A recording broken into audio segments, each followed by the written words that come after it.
Et bonjour tout le monde, aujourd'hui on se retrouve pour le romantisme. Donc c'est également l'un des mouvements les plus importants avec le classicisme et le réalisme. Et donc il y aura 5 questions pour voir un peu plus et pour connaître un peu plus de ce mouvement. Ce mouvement est très présent au baccalauréat, puisque c'est une période où de nombreuses œuvres littéraires apparaissent. Donc je vous le conseille largement de le connaître par cœur, celui-ci. Donc le romantisme prend ses débuts en 1800, juste après la Révolution française, et termine vers 1850. Donc on voit qu'à partir de 1830, il est à cheval avec le réalisme, et à partir de 1840, avec le Parnasse. Donc le romantisme revendique une sensibilité nouvelle qui repose sur l'exaltation du sentiment, le goût pour le passé.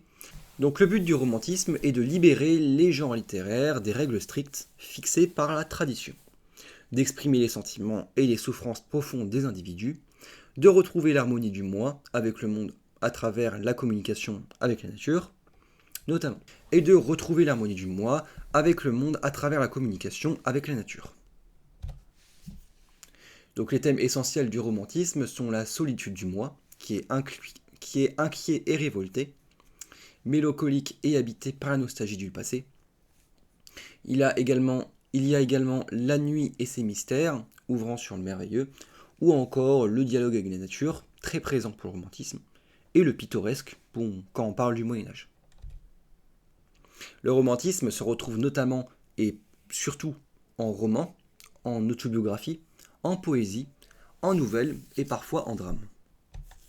C'est un mélange de registres comiques et tragiques, avec beaucoup de langage hyperbolique, des enjambements pour la poésie avec un rythme ternaire. Et donc, les écrivains principaux sont Lamartine, avec Méditation poétique en 1820, Victor Hugo, très connu, avec Hernani, par exemple, en 1830, Musset avec Lorenzatio en 1834, ou encore Chateaubriand, avec Mémoire d'outre-tombe en 1848. Maintenant, nous avons un petit quiz de 5 questions pour vérifier vos connaissances. Donc d'abord, quel était l'un des objectifs principaux du romantisme en littérature?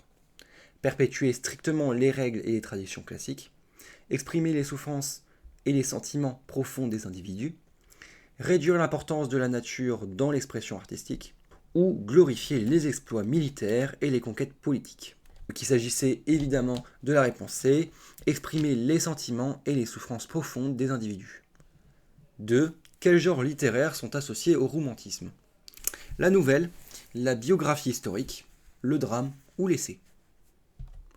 Donc j'ai mis la nouvelle et le drame.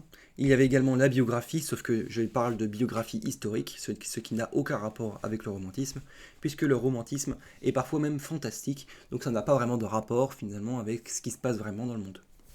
Quel thème est fréquemment abordé par les écrivains romantiques? La célébration de la rationalité et de la logique, la solitude du moi, inquiet et révolté, mélancolique et habité par la nostalgie du passé, l'exaltation de l'ère moderne industrielle, ou la beauté esthétique qui doit primer sur l'enthousiasme. Donc il s'agissait uniquement de la réponse B, la solitude du moi, inquiet et révolté, mélancolique et habité par la nostalgie du passé. Avant-dernière question, quelle technique littéraire est typiquement utilisée dans les œuvres romantiques? L'utilisation de phrases courtes et simples, l'évocation du quotidien qui est banal, le langage hyperbolique ou la suppression de toute émotion dans le récit. Donc il s'agissait de la réponse C, le langage hyperbolique uniquement, mais en soi, quand on regarde la réponse A, c'est justement le contraire, on veut des phrases longues et complexes. Pour la réponse B, ce n'est pas du tout, c'est le contraire du quotidien banal, on cherche des choses spéciales, surnaturelles limite. Pour la réponse D, c'est pas la suppression de toute émotion, mais l'effusion des sentiments. Et donc en fait, il s'agissait du contraire de la réponse A, B et D.